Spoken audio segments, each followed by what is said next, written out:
Hello students, જય શ્રી સ્વામિનારાયણ. આજે છે તમારી environment conservation and hazard management related GTU mid semester exam. Okay, so આજની એક્ઝામ તમારી 10 વાગ્યાથી 10:40 સુધીમાં રહેશે. ઈચ ક્વેશ્ચન કેરી 1 માર્ક, એટલે કે એક ક્વેશ્ચન્સ જે છે એ 1 માર્ક્સનો હશે અને એવા ટોટલ તમારા 30 ક્વેશ્ચન્સ છે. Now let's start our exam. First question: deforestation is mainly due to any one of the following reasons. Deforestation એટલે કે જંગલોનું નાશ કયા કયા રીઝન્સના કારણે થતું હોય છે? તો તમારા ફોલોઈંગ ઓપ્શન્સ છે. એ, ડિપ્લેશન ઓફ ઓઝોન લેયરના તૂટવાના કારણે, ગ્લોબલ વોર્મિંગના કારણે, હ્યુમન અને એનિમલ હેબિટેશન્સ એટલે કે માનવીકરણ અને જે પ્રાણીઓનું રહેઠાણ છે એના કારણે થાય છે, કે પછી CFC ગેસીસના કારણે, ક્લોરોફ્લોરોકાર્બન ગેસીસના કારણે. ઓકે, તમારા આ ચારમાંથી કોઈ પણ એક ઓપ્શન સિલેક્ટ કરવાનો રહે છે.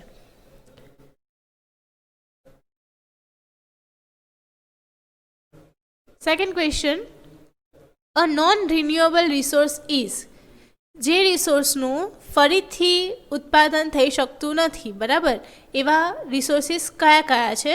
એના ઓપ્શન્સ છે.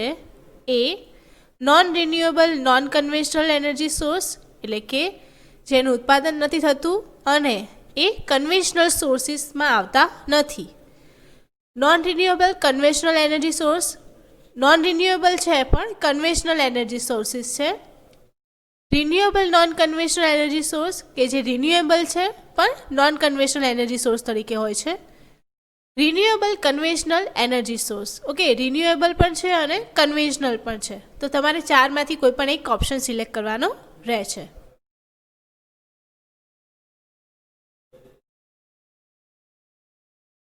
Next question: the remedy for energy crisis, જે શક્તિ છે એટલે કે ઉર્જા એનું તૂટવું એટલે કે ક્રાઇસિસ જેના છે એની સોલ્યુશન શું છે? રેમેડી એટલે કે એના ઉપાયો શું છે?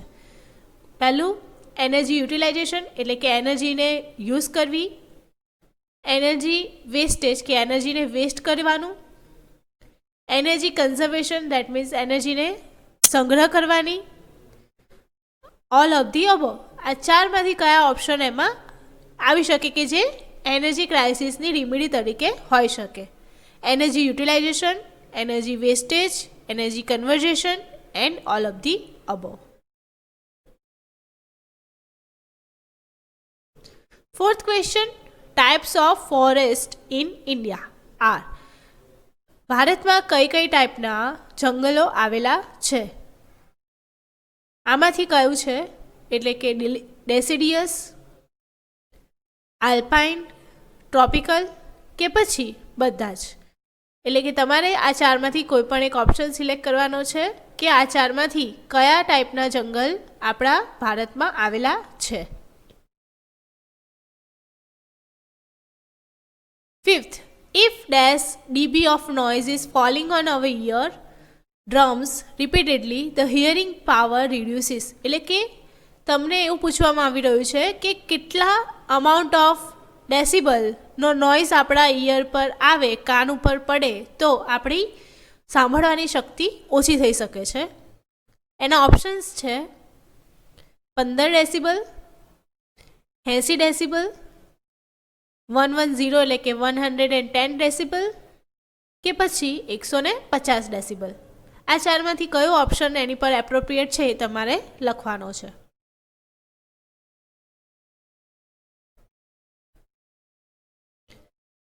Six one, which is responsible for climate change, ક્લાઇમેટને બદલવા માટે કયો ફેક્ટર આમાંથી રિસ્પોન્સિબલ છે?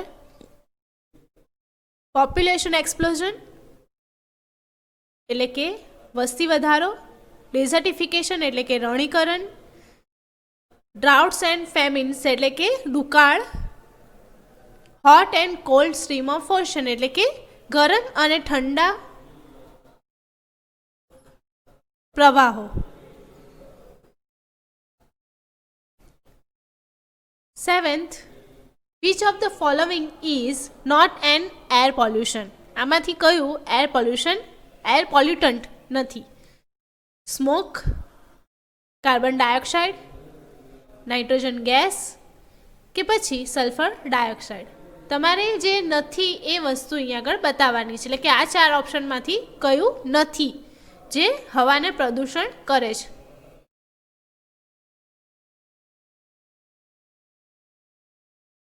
Next, which is the first link in food chain and food webs which prepares food with the help of solar rays? આમાંથી તમારે એ વસ્તુ બતાવવાની છે કે જે ફૂડ ચેન અને ફૂડ વેબની અંદર પોતાનું ફૂડ સોલર રેઝના મદદથી કરે છે. ઓપ્શન્સ છે એના એનિમલ્સ એટલે કે પ્રાણીઓ, પ્લાન્ટ્સ, કાર્નિવર્સ એનિમલ્સ એટલે કે ભક્ષક કે પછી bacteria.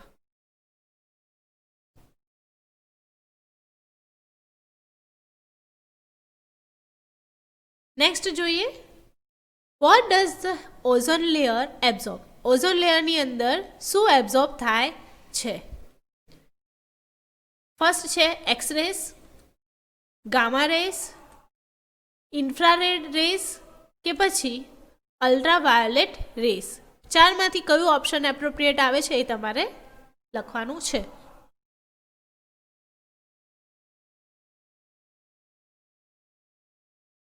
Next, the uppermost portion of the atmosphere is known as?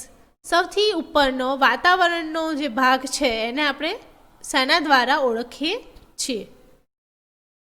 મેસોસ્ફિયર કે પછી થર્મોસ્ફિયર કે પછી ટ્રોપોસ્ફિયર કે પછી સ્ટ્રેટોસ્ફિયર? સૌથી ઉપરના પોર્શનમાં એટમોસ્ફિયરનું કયું લેયર આવેલું છે?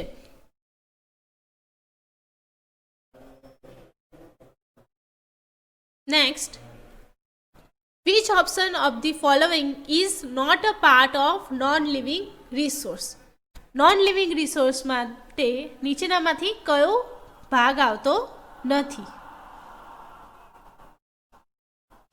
માઇન્સ એટલે કે ખીણો,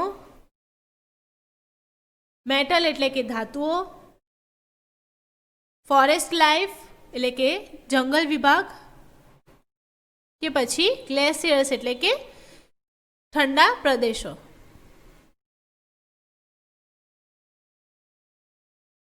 નોન લિવિંગ તરીકે કયું પોર્શન આવતું નથી? એમાં તમારે આ ઓપ્શન્સમાંથી સિલેક્ટ કરવાનું રહેશે.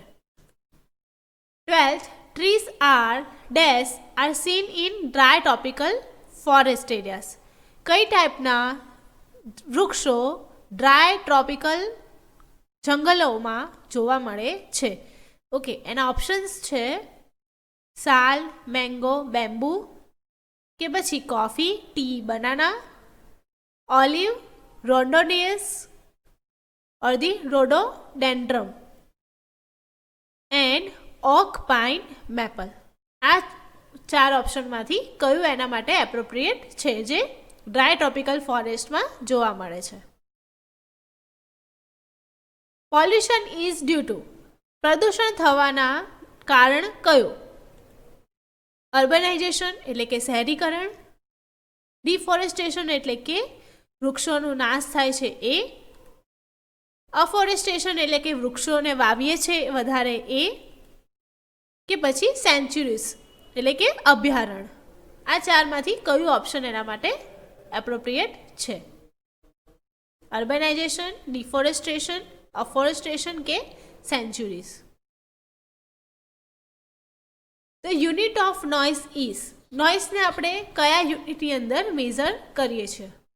એના ઓપ્શન્સ છે પાસ્કલ, ડેસિબલ, એંગસ્ટ્રોમ કે પછી ન્યૂટન? ફૂડ ચેન કન્ઝિસ્ટ, ફૂડ ચેનની અંદર આમાંથી કયું આવેલું છે? કાર્નિવર્સ એટલે કે ભક્ષકો, હર્બીવર્સ એટલે કે વૃક્ષની ઉપર કે પછી પ્લાન્ટ્સની ઉપર નિર્ભર પ્રાણીઓ, પ્રોડ્યુસર્સ એટલે કે ઉત્પાદકો, કે પછી બધા જ? આ ચારમાંથી કયા ઓપ્શન એપ્રોપ્રિએટ છે એ તમારે સિલેક્ટ કરવાનું છે. Next, wind velocity in India is mostly. ભારતની અંદર પવનની ગતિ કેટલી છે એની રેન્જ તમારે બતાવવાની છે. એટલે કે 25થી 40 કિલોમીટર પર અવર, 50થી 60 કિલોમીટર પર અવર, 40થી 50 કિલોમીટર અવર, કે પછી 5થી 20 કિલોમીટર પર અવર. Which state have highest wind power installed capacity? આમ નીચેનામાંથી વિન્ડ પાવર ઇન્સ્ટોલ કરવાની કેપેસિટી સૌથી વધારે કયા રાજ્યની અંદર આવેલી છે? તમિલનાડુ, ગુજરાત, મહારાષ્ટ્ર, કે પછી Karnataka?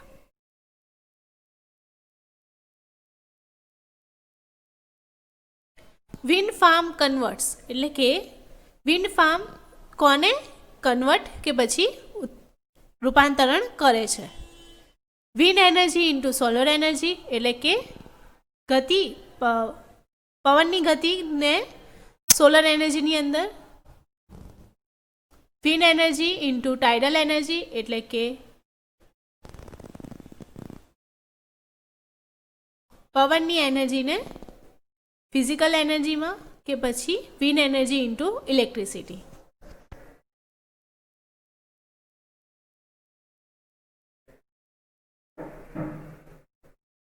What is the position of axis of 7 years rotor? 7 years રોટરની અક્સિસની position કઈ દિશામાં હોય છે? હોરિઝોન્ટલ એટલે કે આડી દિશામાં, વર્ટિકલ એટલે કે ઊભી દિશામાં, ઇન્ક્લાઇન એટલે કે ત્રાંસી દિશામાં, કે પછી નન ઓફ ધીસ અબોવ. બરાબર, આ ત્રણેયમાંથી કોઈ નહીં. એ તમારે 4 ઓપ્શનમાંથી સિલેક્ટ કરવાનું છે કે કયો ઓપ્શન એપ્રોપ્રિએટ છે. 20મું, what is the function of wind vane? Wind વેનનું કાર્ય શું? ટુ મેઝર વિન્ડ વેલોસિટી, પવનની ગતિ દર્શાવવા.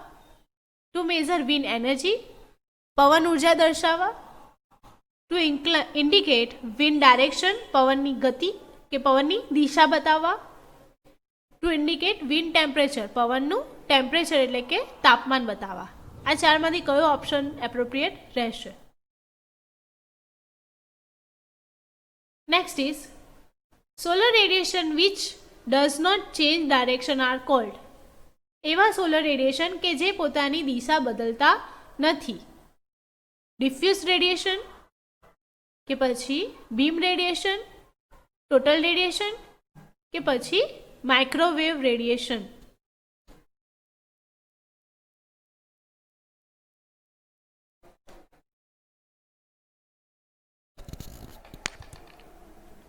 Solar cell works on. Solar cell શેની ઉપર વર્ક કરે છે કે કેના થ્રુ વર્ક કરે છે? સાઉન્ડ વેવ્સ, સોલર વેવ્સ, શોક વેવ્સ, કે પછી infrared waves.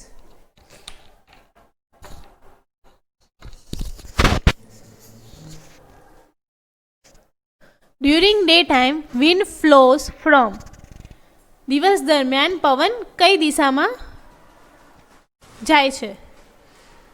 C two land, દરિયામાંથી જમીન પર. ફ્રોમ લેન્ડ ટુ સી, જમીનથી દરિયા તરફ. સી ટુ સી એટલે કે દરિયામાંથી દરિયામાં, કે પછી જમીનથી જમીન પર. દિવસ દરમિયાન વિન્ડ કઈ બાજુ ફ્લો કરે છે?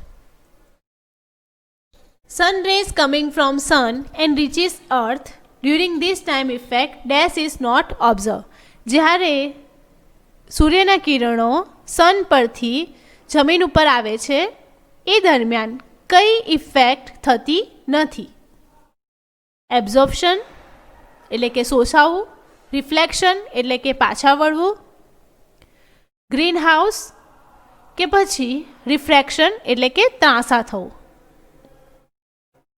આ ચારમાંથી કયા ઓપ્શન એમાં આવશે?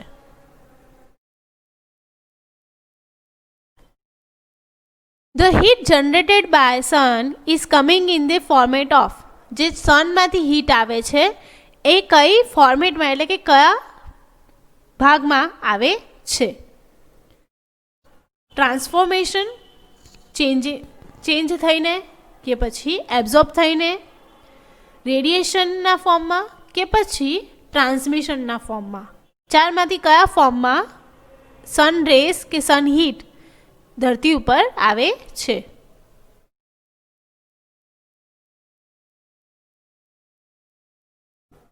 The rate of movement of air from one place to other in certain direction is called.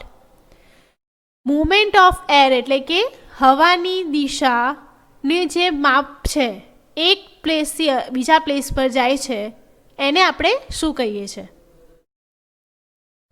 Wind volume એટલે કે હવાનો દર, હવાની ગતિ,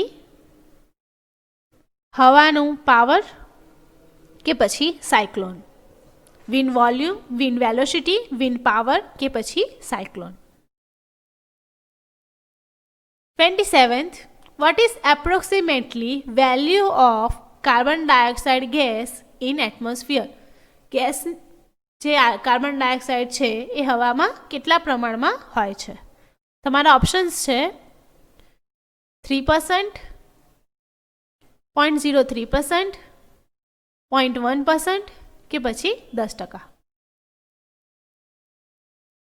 કાર્બન ડાયોક્સાઇડની માત્રા હવામાં કેટલી છે? What height the troposphere range from in kilometer? ટ્રોપોસ્ફિયરની કિલોમીટરની અંદર હાઇટ કેટલી છે? 0 થી 11 કિલોમીટર, 11 થી 50 કિલોમીટર, 50 થી 85 કિલોમીટર કે પછી 85 થી 110 કિલોમીટર? ટ્રોપોસ્ફિયર લેયરની હાઇટ કિલોમીટરની અંદર કેટલી રેન્જની અંદર આવેલી છે? The wind turbine which runs due to wind from dash direction is known as upward wind turbine. નીચેનામાંથી કયું જે આપણને અપવર્ડ એટલે કે ઉપરની બાજુનું વિન્ડ ટર્બાઇન બતાવે છે, જેની અંદર જે પવન છે એ કઈ દિશામાંથી કઈ દિશામાં જાય છે? ફ્રોમ કઈ દિશા એટલે કે તમારે કઈ દિશામાંથી એ આવે છે એ બતાવવાનું છે. ઓપોઝિટ એટલે કે વિરુદ્ધ દિશામાંથી, બેક સાઈડ એટલે કે પાછળની બાજુથી, ટોપ એટલે કે ઉપરની બાજુથી કે પછી નીચેની બાજુથી? Wind turbine which runs due to wind from which direction, જેને આપણે અપવર્ડ વિન્ડ ટર્બાઇન તરીકે પણ ઓળખીએ છીએ. ઉપરની બાજુનું wind turbine. Next question and the last question for your exam. The ideal site of windmill કઈ હોઈ શકે? લો વિન્ડ કે જ્યાં આગળ પવનની ગતિ ઓછી છે, નિયર કન્ઝ્યુમિંગ એરિયા એટલે કે આજુબાજુમાં રહેઠાણ વિસ્તાર છે, સાયક્લોન પ્રોન એરિયા કે જ્યાં આગળ સાયક્લોન થવાના ચાન્સીસ વધારે છે, કે પછી નદી કિનારે કે દરિયા કિનારે? લાસ્ટ ઓપ્શન ઇઝ દરિયા કિનારે. ચારમાંથી તમારે કોઈ પણ એક ઓપ્શન લખવાનો છે. ઓકે સો સ્ટુડન્ટ્સ, તમારો ટાઈમ હવે સ્ટાર્ટ થાય છે. તમારે તમારા આન્સર્સ 10 મિનિટની અંદર આપણી ગૂગલ ફોર્મની અંદર લખવાના રહેશે. આ સાથે જય શ્રી સ્વામિનારાયણ.